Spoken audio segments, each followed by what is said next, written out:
என்னோட 50வது வயசுல தான் யூடியூப் சேனலே ஆரம்பித்தோம். சேனல் ஆரம்பித்து 3 மாசத்துல என்னோட பெரிய பையன் இறந்துட்டான். நான் வந்து பார்த்தீங்கன்னா படிப்பில் ஃபெயிலு, அதுக்கப்புறம் வாழ்க்கையிலையும் ஃபெயிலு. ஒரு வீட்டுக்கு வந்து ஒரு குடம் தண்ணி எடுத்து கொடுத்தா 2 ரூபாய் தருவாங்க. ஒரு நாளைக்கு வந்து 24 குடம் தண்ணி வந்து கிட்டத்தட்ட 1 கிலோமீட்டர்ல இருந்து கொண்டு போய் ஊற்றணும். 5-6 வருஷத்துக்கு முன்னாடி கூட இதே ஸ்கூட்டி எடுத்துக்கிட்டு நான் வந்து டி நகரில் போய் கரெக்டாக ஜிஆர்டி பக்கத்து சந்தில் உட்காந்து இதுலேயும் நமக்கு தோல்விதான், இனிமே நம்ம ஜெயிக்க முடியாது அப்படின்னு சொல்லிட்டு இப்போ பையன் சொன்னப்போ நீங்கள் நல்லா சமைப்பீங்க, நம்ம வந்து யூடியூப் சேனல் ஆரம்பிக்கலாம் அப்படின்னு சொல்லிட்டு யூடியூப் சேனல் ஆரம்பிச்சாப்புல.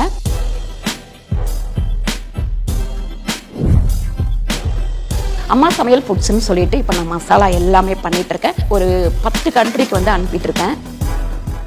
அதுக்கப்புறம் அந்த யூடியூப் சேனல் ஆரம்பித்து அதுலேயுமே வந்து தம்பி இல்லைன்னொன்னே சின்ன தம்பி வந்து கொஞ்சம் கொஞ்சமாக ஒன்றா பண்ண ஆரம்பித்து ஓரளவுக்கு போயிட்டுருக்கும் போது நமக்கு வந்து வேறு ஏதாவது பண்ணால் நல்லாயிருக்கும் அப்படின்னு சொல்லிட்டு மறுபடியும் அந்த மசாலா பிஸ்னஸ் வந்து ஆரம்பித்தேன்.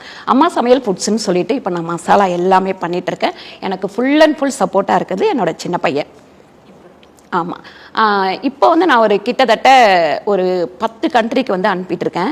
சென்னையில் வந்து எல்லா இதுக்கும் போய் அனுப்பிட்டுருக்கோம். நாங்கள் வெப்சைட் மூலமாக பண்ணிகிட்ருக்கோம் இந்த பிஸ்னஸை.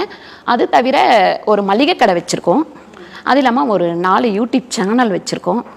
இப்போ என்னோட இது இப்படி தான் போயிட்டுருக்கு. ஸோ ஆரம்பிக்கும் போது ஒரு விஷயம் சொன்னேன்.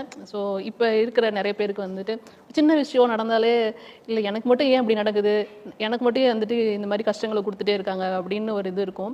அடுத்த கட்டத்தை நோக்கி நகரத்துக்கே ரொம்ப டைம் எடுத்துப்பாங்க. தன்னை வந்துட்டு தன்னம்பிக்கையாக உணர்றதுக்கே கொஞ்சம் நாள் ஆகும். நீங்கள் வந்து ஒவ்வொரு ஸ்டேஜ்லேயுமே அந்த விஷயத்த வந்து கடந்து வந்திருக்கீங்க, அடுத்த கட்டத்தை நோக்கி பயணிச்சுக்கிட்டே இருந்திருக்கீங்க. யார் உங்களுக்கு ரொம்ப சப்போர்ட்டிவாக இருந்தா? எல்லா எனக்கு கிட்டத்தட்ட 50 வருஷம் வரைக்கும் யாருமே சப்போர்ட் கிடையாது. 50 வருஷத்துக்கு அப்புறம் என் பெரிய பையன் சப்போர்ட்டு, இப்போ என்னோட சின்ன பையன் சப்போர்ட்டு. 50 வருஷத்தையும் வந்துட்டு நீங்களே கொஞ்ச நேரம் தனியாக உட்காந்து யோசிப்பேன், நம்ம என்ன தப்பு பண்ணியிருக்கோம், இல்லை நம்ம பண்ணுறது சரியில்லையா அப்படின்னு சொல்லிட்டு கொஞ்ச நேரம் உட்காந்து யார் எதற்கும் அழுவ மாட்டேன். தனியாக ஒரு ரூமில் போயிட்டு கொஞ்ச நேரம் அழுதுட்டு அதுக்கப்புறம் மூஞ்செல்லாம் வாஷ் பண்ணிவிட்டு வந்து அடுத்த டைம் வந்து நான் தைரியமாக இருக்கிற மாதிரியே எல்லாருக்கிட்டையும் காமிச்சிப்பேன். உங்கள் பசங்களுக்கு முன்னாடி கூட நீங்கள் வந்துட்டு அந்த விஷயம் சின்ன வயசில் பசங்க முன்னாடி அழுவ மாட்டேன், ஏன்னா அவங்க தளர்ந்துருவாங்க அப்படின்றதுக்காக.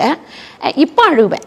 பார்த்துட்டு இருக்க எல்லாத்துக்கும் நம்ம இங்கே வந்து உட்காந்துருக்காங்க அப்படின்னா இதுக்கு பின்னாடி எவ்வளோ ஸ்ட்ரகிள்ஸ் இருக்குது அப்படிங்கிறது வந்துட்டு கண்டிப்பாக தெரியும். அதுதான் நான் வந்து பார்த்தீங்கன்னா படிப்பில் ஃபெயிலு, அதுக்கப்புறம் வாழ்க்கையிலையும் ஃபெயிலு.